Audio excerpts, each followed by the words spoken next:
Hello guys, जय हिंद। कैसे हो आप सब लोग? आशा करता हूँ सभी ठीक होंगे, मस्त होंगे। गाइस, आज हम फिर बात करने वाले हैं अग्निवीर योजना के बारे में। गाइस, अग्निवीर योजना पर सरकार बिल्कुल भी पीछे हटने को तैयार नहीं है। फिर चाहे भले ही उससे रक्षा क्षेत्र की तमाम भर्तियों में क्यों ना कोई बड़े बदलाव करने पड़ जाए, और ऐसा ही हो भी रहा है। सरकार अग्निवीर योजना में बदलावों की भी बात करती है, अग्निवीर के लिए अर्धसैनिक बलों में आरक्षण की बात करती है, पर अग्निवीर योजना को वापस लेने पर शायद वह विचार भी नहीं कर रही, ना करना चाहती। लेकिन सरकार ने अग्निवीर के लिए जो कई तरह की छूट दी है, शायद अब युवाओं की इस नाराज़गी को कुछ कम ज़रूर कर सकती है। यानी युवा ये मान सकते हैं कि चलो यार छोड़ो, अब जब सरकार अग्निपथ योजना को वापस लेना नहीं चाहती है तो फिर रहने देते हैं। अग्निवीर के लिए सरकार ने दूसरे कई क्षेत्रों की परमानेंट नौकरियों में उतना आरक्षण दे दिया है कि 4 साल बाद बाहर होने वाले लगभग सभी अग्निवीरों को केंद्रीय पुलिस बल, अर्धसैनिक बल या स्टेट पुलिस में पक्की नौकरी मिल जाएगी। और इसको लेकर बीते दिन अर्धसैनिक बलों के डीजी ने ये घोषणा कर दी है। टीवी समाचार चैनल पर आकर उन्होंने कई सारी बातें कही हैं।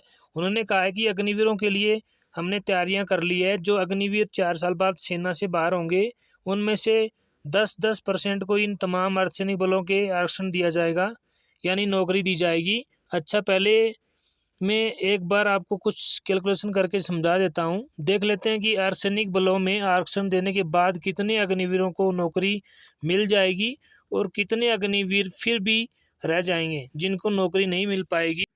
तो देखिए गाइस, फिलहाल पहले साल की भर्ती को लेकर एक एग्जिट पोल लिया है। पहले साल में अग्निवीरों की भर्ती कितनी हुई? 40,000 अग्निवीर की यहाँ पर भर्ती हुई थी। इनमें से 25% अग्निवीर जो 4 साल के बाद परमानेंट होंगे। अब हमने 40,000 का 25% निकाला, तो यानी कि 4 साल के बाद 40,000 में से 10,000 जो अग्निवीर वो सेना में परमानेंट हो गए। वही 75% बाहर होंगे, यानी 30,000 अग्निवीर है जो बाहर हो जाएंगे सेना से। अब हम इसके आगे इसका कैलकुलेशन करते हैं। जैसे बीएसएफ में 10% आरक्षण है, सीआरपीएफ में, सीएसएफ में, आरपीएफ, आईटीबीपी, असम राइफल और भी एक दो हो सकते हैं। जो इन सब में हमने देखा कि इन्होंने सब ने 10% पर आरक्षण की बात कह दी है। अग्निवीरों को 10% की भर्तियों में आरक्षण दिया जाएगा। अब बात करते हैं हमारे पास में जो कुल कैंडिडेट जो बाहर हुए थे पहले साल की भर्ती में, 30,000 अग्निवीर बाहर हुए थे। हम देखते हैं कि बीएसएफ में 10% है, मतलब 3,000, सीआरपीएफ में 10% 3,000, सीएसएफ में 3,000, एसएसबी में 3,000, आरपीएफ में 3,000, आईटीबीपी में 3,000, असम राइफल में 3,000। टोटल कितने हो गए? 21,000। 10% के आरक्षण के आधार पर 21,000 अग्निवीरों को फिर से नौकरी मिल गई है। 21,000 में हमने state police, UP police, MP police का कहीं पर कोई कैलकुलेशन नहीं किया है, सिर्फ हमने लिख है। सारे के सारे यहाँ पर 21,000 जो अग्निवीर हैं वो इन पैरामिलिट्री फोर्सेस में चले जाएंगे। यहाँ से ये देखिएगा बचते कितने हैं हमारे पास। 30,000 में से 21,000 की नौकरी लग गई तो बचे 9,000, यानी 9,000 अग्निवीर अभी भी बच जाते हैं। 10% आरक्षण के बाद भी पहले साल की भर्ती में से 9,000 अग्निवीर अभी भी बच जाते हैं जिनको नौकरी नहीं मिल पा रही। लेकिन सरकार यहाँ पर कह रही है कि हम आपको स्टेट पुलिस में भी, जहाँ जहाँ भाजपा की सरकार है वहाँ वहाँ स्टेट पुलिस में भी आपको आरक्षण देंगे। कई प्राइवेट सेक्टरों में भी आरक्षण देने की बात कर रहे हैं, प्राथमिकता देने की बात कर रहे हैं। कह रहे हैं कि बाकी बचे अग्निवीरों को वहाँ पर जॉब मिल जाएगी। लेकिन दोस्तों, यहाँ पर आपको ये भी बताते चले कि ये जो हमने अभी डाटा यहाँ पर लिया है, सिर्फ हमने थल सेना का लिया है।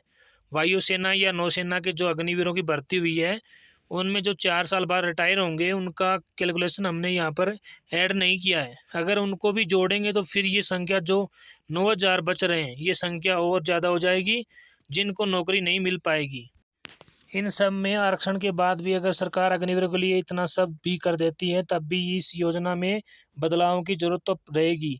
अग्निवीरों की शहादत में जो भेदभाव किया जा रहा है उससे ख़त्म किया जाना चाहिए। अग्निवीरों की इस शहादत पर उनके परिवारों को भी पेंशन व अन्य तमाम लाभ दिए जाएं जो एक परमानेंट सैनिक के वीरगति को प्राप्त होने पर उनके परिवार को दिए जाते हैं। इसके अलावा अग्निवीर को जो साल में 30 दिन की छुट्टी मिलती है, इन छुट्टियों को बढ़ाया जाए, वेतन में भी वृद्धि की जाए और इनके लिए कुछ और सुविधा भी बढ़ाई जाए। सरकार ये तय करें कि 4 साल बाद जो भी अग्निवीर सेना से बाहर होंगे उन सभी अग्निवीरों को अर्धसैनिक बल, सेंट्रल पुलिस या स्टेट पुलिस में पक्की नौकरी मिल जाएगी। देखिए इन दिनों सरकार पर एक बड़ा दबाव अग्निपथ योजना को लेकर बना हुआ है। उसे कुछ कम करने के लिए सरकार ने ये तरीका अपनाया है, ये घोषणा की है। देखिए दोस्तों, अग्निपथ स्कीम को लेकर हम युवाओं के साथ थे और साथ हैं। जब तक इसको लेकर सरकार बड़ा फैसला नहीं लेती है, युवाओं के हित में फैसला नहीं लेती है, हम तब तक अग्निपथ योजना को लेकर यूं ही बोलते रहेंगे, इसके खिलाफ बोलते आए हैं, बोलते रहेंगे। अगर सरकार युवाओं के हित में बड़ा फैसला लेती है और युवा उस फैसले को स्वीकार करते हैं और उस फैसले से युवाओं का हित होता है, युवाओं के साथ में भविष्य में कुछ गलत नहीं होता है, तो फिर हम भी युवाओं की सहमति में अपनी सहमति देंगे। गाइज, आपको ये 10% आरक्षण वाला फैसला जो सरकार का है वो कहाँ तक आपको सही लग रहा है, कमेंट करके ज़रूर बताएं और वीडियो को ज़्यादा से ज़्यादा शेयर करें। जय हिंद, जय भारत।